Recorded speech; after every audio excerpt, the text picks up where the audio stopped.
ఈ 18 మాసాల్లో రోజుకి ఆన్ యావరేజ్ 500 కోట్ల రూపాయలు రోజుకి చేస్తున్నటువంటి అప్పు. ప్రభుత్వాలు అప్పు చేసినప్పుడు అయితే అసెట్ రూపంలోనే ఉండాలి, లేదా ప్రజల దగ్గరనే ఉండాలి డబ్బు. వెల్ఫేర్ రూపంలోనో ఇంకో రూపంలోనో అటు ప్రజల దగ్గర డబ్బు లేదు, ఇటు ప్రభుత్వం దగ్గర అసెట్ రూపంలో లేదు. మరి డబ్బు అంతా ఏమైనట్టు? 50% మంది ప్రజలు అసంతృప్తితో ఉన్నారని. సంతృప్తి ఎందుకుంటారు? దేనికి ఎందుకుంటారు? ఏ కారణం చేత ఉంటారు చెప్పండి. చెప్పినటువంటి ఏ ఒక్క హామీని నిలబెట్టుకున్నటువంటి పరిస్థితులు లేవు. మేము చేసినటువంటి కార్యక్రమాలని మీరు నేను చేసుకున్నట్టుగా చెప్పుకునేటువంటి ఆ ప్రచారం. మన కానిస్టేబుల్స్ ఉద్యోగం ఎప్పుడు 2022లో నోటిఫికేషన్ ఇచ్చి పరీక్షలు పెట్టి అన్ని కంప్లీట్ చేసాం. కోర్టు ఆర్డర్స్ ఏవో వచ్చినాయి, ఆగింది. మొన్న ఆర్డర్లు ఇచ్చారు, వీళ్ళు గొప్పగా చెప్పుకుంటున్నారు. డిఎస్సికి మా ప్రభుత్వం ఆ రోజు నేను కూడా క్యాబినెట్లో ఉన్నాం, మేమే క్యాబినెట్ అప్రూవల్ ఇచ్చాం. 2024లోనే పరీక్షలు జరగాలి, ఆ జూన్లోనో. బహుశా నాకు ఆ క్యాలెండర్ డేట్స్ గుర్తులేవు, కానీ మీరు చేసింది ఏంటి? Only publicity, marketing, tourism. ఇప్పుడు విశాఖపట్నంలో ఒబ్రాయ్ హోటల్ వస్తూ ఉందన్న, మేఫేర్ రిసార్ట్స్ వస్తూ ఉన్నాయన్న, ఇవన్నీ కూడా ఆ రోజు ప్రభుత్వంగా జగన్మోహన్ రెడ్డి గారి నేతృత్వంలో చేశాం. పిల్లలకి మంచి విద్యను అందించేటువంటి కార్యక్రమాన్ని చేశాం. నాడు నేడు కింద పాఠశాలను బాగు చేశాం, హాస్పిటల్స్ బాగు చేశాం. కలెక్టర్స్ ఎస్పీస్ కాన్ఫరెన్స్లో ఏం చెప్పారు ఆయన?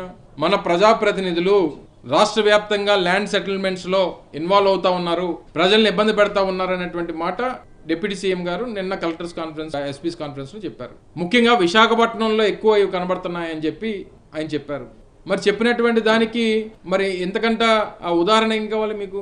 అసలు ఉప ముఖ్యమంత్రి గారు అడగాల్సినటువంటిది ప్రజాప్రతినిధుల గురించి కాదు, పక్కన ఉన్నటువంటి ముఖ్యమంత్రి గారిని అడగాలి. ఎందుకు ఇలాగ తక్కువ ధరలకి భూములు దోచిపెడతా ఉన్నారు? అందుకే నేను చెప్పాను, మీరు క్లాసులు పీకాల్సింది మీరు, లేదా కూర్చోబెట్టి వ్యవస్థలకి ఐపీఎస్ ఐఏఎస్ ఆఫీసర్స్కి మీరు చెప్పాల్సింది వాళ్ళకి కాదు. అసలు మిమ్మల్ని అందరినీ కూర్చోబెట్టి ప్రజలు మీ క్లాస్ పీకాలి. మీరు తీసుకున్నటువంటి నిర్ణయాల్ని ఇప్పటికే వ్యతిరేకిస్తున్నారనేటువంటి మాట మీరే చెప్పారు. ఆ వ్యతిరేకత ఏ స్థాయిలో ఉందనేటువంటిది మీకు అర్థమవుతా ఉంది. ప్రజలకి మంచి చేయకపోయినా, ఇచ్చినటువంటి హామీని నెరవేర్చకపోయినా, కనీసం ప్రభుత్వ ఆస్తుల్ని కాపాడేటువంటి బాధ్యతని తీసుకోండి.